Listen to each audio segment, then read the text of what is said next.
What's up guys, it's Danny. Before we get into today's actual video, I do want to show one thing off really quick that it's not even related to what I'm about to do, but I still want to show you guys. Look at this. It's red, neon red Joy-Con. Shout out to Stephanie. Stephanie, if you don't know, the girl I'm interested in, she's very, very, very sweet, very nice, and yeah, she got me red Joy-Con for my Nintendo Switch. So, anyway, I just had to show that to you guys. Anyway, let's get into today's video. Give me 1 second. Sorry, putting the Switch back. And today's video is all about the blue Nessie microphone. This is going to be replacing the Audio-Technica that is currently on my PC setup. This is a great microphone. It is 9 years old. It's getting old, and it's getting harder and harder for the audience in my Twitch streams to hear me. So, in theory, the Nessie should be better. So, the Nessie runs about $80-something on Amazon. But yeah, let's get into it. So, first thing when you open the box, product information. Big whoop, I don't care. Just going to pull it out of the box now.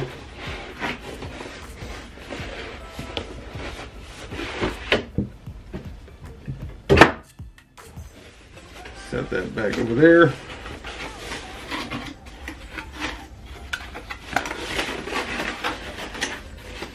And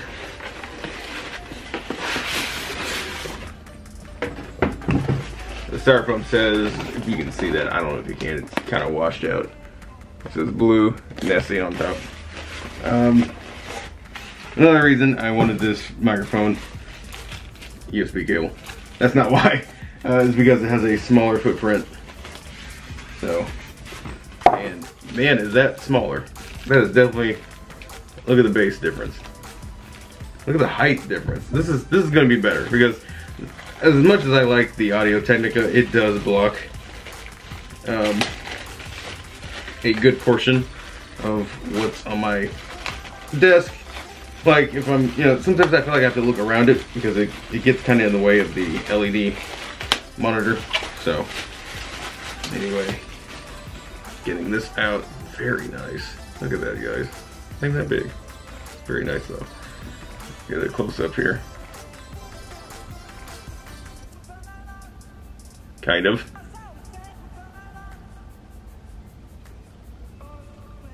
Come on, Canon. There, maybe have to back off a little. There we go. Finally. Anyway, so there's the bass. This turns, so it's a knob. You've got 3 options. There's sound, you got voice, and then the third one I think is, it's not mute, but it's something else. It's like a flat line or something like that. Flat, I don't know. Anyway, what's cool is it does that. So this can be angled up or down or whatever. So, and then you can always put it back as well.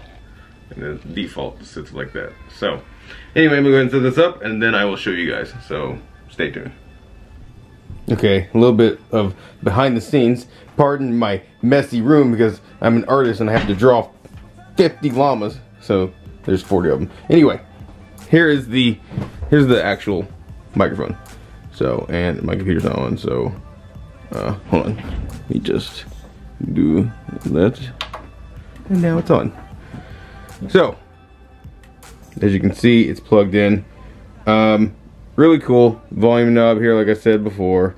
This right here is the mute, so, and it's just touch sensitive. It's not an actual button. So, I just touch that, and when it's on mute, it blinks. So very nice.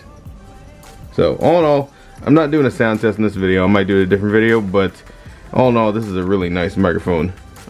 Be really nice if my Canon camera would focus. Don't know what's going on these days, but there you go. There's that. So, very nice mic. Very happy with this microphone.